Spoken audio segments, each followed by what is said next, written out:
ketiadaan akses air bersih di desa. Beberapa titik sudah jadi tempat pembuangan sampah. Pengelolaan sampah di Indonesia merupakan masalah yang sangat serius saat ini, yang mana volume sampah di Indonesia mencapai angka 175.000 ton per hari atau setara dengan 64 juta ton per tahun yang harus terus dikelola agar tidak semakin bertambah. Berdasarkan data dari Sistem Informasi Pengelolaan Sampah Nasional dari Kementerian Lingkungan Hidup dan Kehutanan, volume sampah di Indonesia mencapai angka 19,45 juta ton di tahun 2022 yang didominasi oleh sampah kering. Sampah yang berada di laut dan di pesisir pantai sebagai akibat dari aktivitas manusia disebut dengan sampah laut. Nah, berdasarkan data Kementerian Lingkungan Hidup dan Kehutanan di tahun 2020, laut Indonesia sudah tercemar yakni sekitar 1.772,2 gram sampah per meter perseginya. Nah, adapun dampak dari sampah di laut sangat merugikan terutama dalam menurunnya kualitas ekosistem laut, kualitas air, serta merusak pariwisata pesisir. Indonesia merupakan salah satu negara yang mengalami krisis air bersih. Dilansir data dari Kementerian Lingkungan Hidup dan Kehutanan bahwa skor indeks kualitas air di Indonesia mengalami penurunan. Pada tahun 2021, yakni berada di skor 53,33 poin, yakni mengalami penurunan sebesar 0,2 poin dibanding tahun sebelumnya. Penilik dari permasalahan tersebut, saya Niluh Puspa Pratiwi dan rekan saya, Igusti Komang Agus Angga Putra Widyarta, merupakan representatif dari Universitas Pendidikan Ganesha, menggagas sebuah inovasi bertajuk WarClass, Sistem Distilasi Air Laut Ramah Lingkungan Terintegrasi Internet of Things atau IoT, yang dalam hal ini melibatkan aplikasi mobile. Untuk mengatasi pencemaran air laut, permasalahan sampah, dan juga ketersediaan air bersih. Selain itu, gagasan ini juga mendukung SDGs poin ke-6 serta 12, yaitu adanya akses universal terhadap air bersih dan sanitasi yang aman, serta mendorong pengurangan, daur ulang, dan pengelolaan limbah secara efisien. Adapun skema kerja dari sistem distilasi pada produk WarClass ini akan dimulai dari pemasukan air laut ke dalam tangki penyimpanan. Nah, dari tangki penyimpanan tersebut akan dialirkan menuju tangki boiling. Di sisi lain, akan dilanjutkan dengan tangki atau tungku pembakaran. Nah, pada tungku pembakaran akan dimasukkan sampah yang nantinya dibakar. Sampah tersebut dibakar guna dapat memanaskan air laut yang terdapat pada tangki boiling hingga mendidih. Asap pada tungku pembakaran akan disedot pada tangki air asap, yang kemudian dialirkan pada tangki siklus air asap, yang dimana nantinya asap yang sudah dilarutkan dengan air tersebut akan dicampur dengan pupuk tanaman dan digunakan sebagai pestisida tanaman. Air laut hasil distilasi akan menjadi air garam yang akan diolah menjadi garam dapur. Kemudian, asap hasil pembakaran sampah akan menghasilkan bottom as yang dijadikan bahan konstruksi bangunan.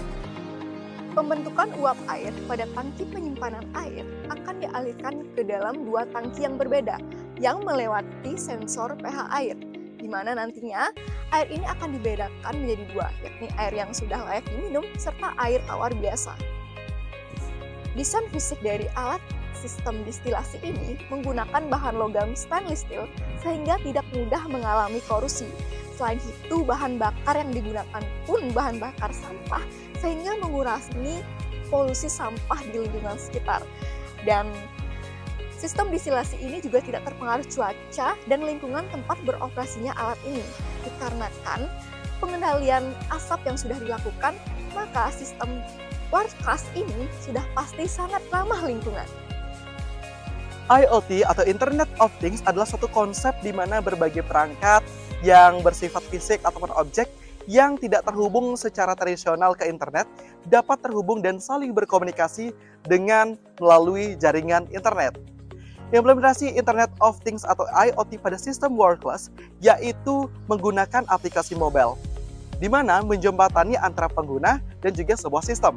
Nantinya, pengguna akan dapat mengendalikan sistem secara praktis dan efisien yang meliputi pada pemantauan secara real-time, kontrol dan pengaturan, notifikasi dan alarm, pelaporan dan analisis, serta yang terakhir adalah pemeliharaan secara terjadwal.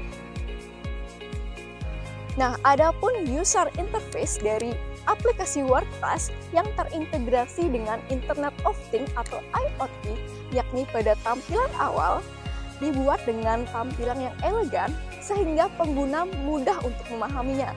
Kemudian pada tampilan awal ini juga terdapat logo WordPress sendiri serta jargon dari sistem ini, yakni hashtag sebuah perubahan. Selain itu juga terdapat beberapa tampilan fitur. Yang pertama ada fitur notifikasi, kemudian ada fitur kontrol, fitur analisis, serta fitur penjadwalan. Yang pertama ada fitur kontrol, di mana fitur ini mengontrol secara langsung sistem distilasi air laut secara real time dimanapun dan kapanpun pengguna berada. Yang kedua ada fitur notifikasi yang akan menampilkan notifikasi berupa pemberitahuan yang terhubung langsung dengan sistem distilasi yang memerlukan penanganan. Selanjutnya adalah fitur analisis yang menampilkan grafik dan juga analisis secara real time yang dapat dilihat pengguna. Selanjutnya adalah fitur penjadwalan. Fitur penjadwalan ini menampilkan jadwal yang telah dibuat oleh pengguna yang nantinya memungkinkan adanya perawatan secara teratur. Adapun langkah-langkah pengembangan pada sistem ini, yang pertama, perencanaan dan analisis kebutuhan. Kedua, desain arsitektur IoT.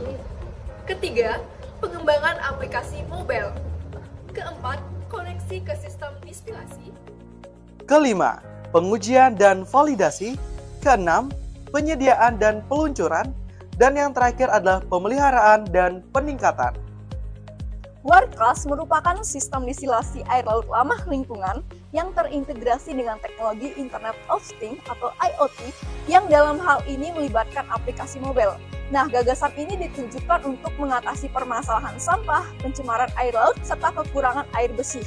Nah, selain menghasilkan air bersih, gagasan ini juga menghasilkan 3 output penting lainnya. Yang pertama ada garam dapur, kemudian pestisida tanaman, serta bottom us.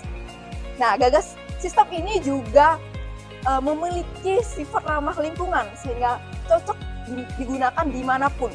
Nah, kemudian dalam pengimplementasiannya, sistem ini akan menggunakan kolaborasi pentahelix yang melibatkan beberapa stakeholder seperti akademisi, kemudian pebisnis, media, komunitas, serta pemerintah. Sejatinya, teknologi bukan hanya dilihat dari kecanggihan teknologi tersebut, tetapi bagaimana teknologi tersebut mampu menyelaraskan antara kemajuan teknologi dengan pelestarian bumi. Sekian dari kami dan terima kasih.